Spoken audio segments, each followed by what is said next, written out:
Alright everyone, in this video, pag-uusapan po natin yung upcoming IPO ng Prime Infrastructure Capital or PFR. No?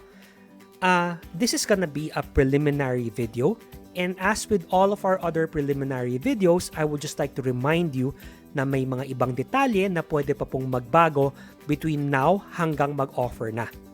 Okay? Kung mangyari man po yun, I'll make sure na mag-release tayo ng follow-up video detailing all the changes na nangyari. But for now, these are the pertinent details that we need to watch out for as we do our due diligence and research and kumbaga to decide on whether or not interested ba tayo na mag-invest sa particular IPO na to. Okay? So unang-una, ang ticker symbol po nito, tulad na sabi ko kanina, will be PFR. Okay?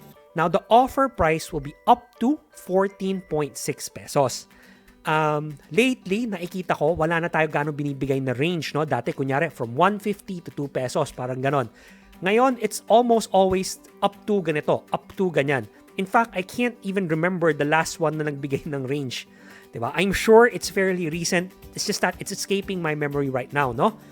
And they're looking to raise 28.2 billion. Now, to give you an idea of the magnitude nung gusto nilang i-raise, etong IPO po ni Sir Enrique Razon will be the second largest IPO in PSE history. Okay? The shares that they're offering will be 1.75 billion primary shares.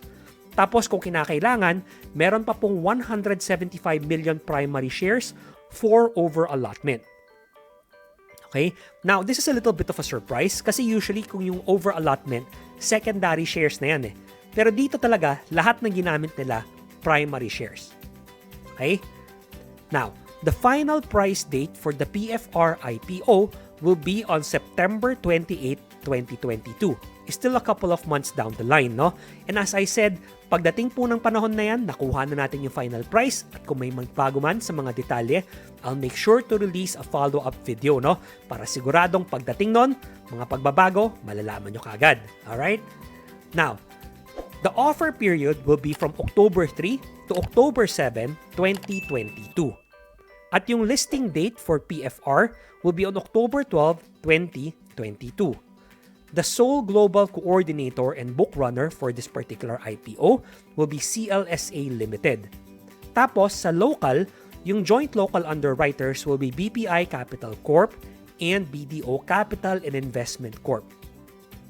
Alright? Now, saan nila gagamitin yung pera na maukuha nila sa IPO na to? They plan to sink 23 billion into their energy business. Okay? That's about 83% of the net proceeds, no? So, yung focus talaga nila for this particular IPO is para maakuha ng pera na gagamitin nila para sa energy business nila. Okay?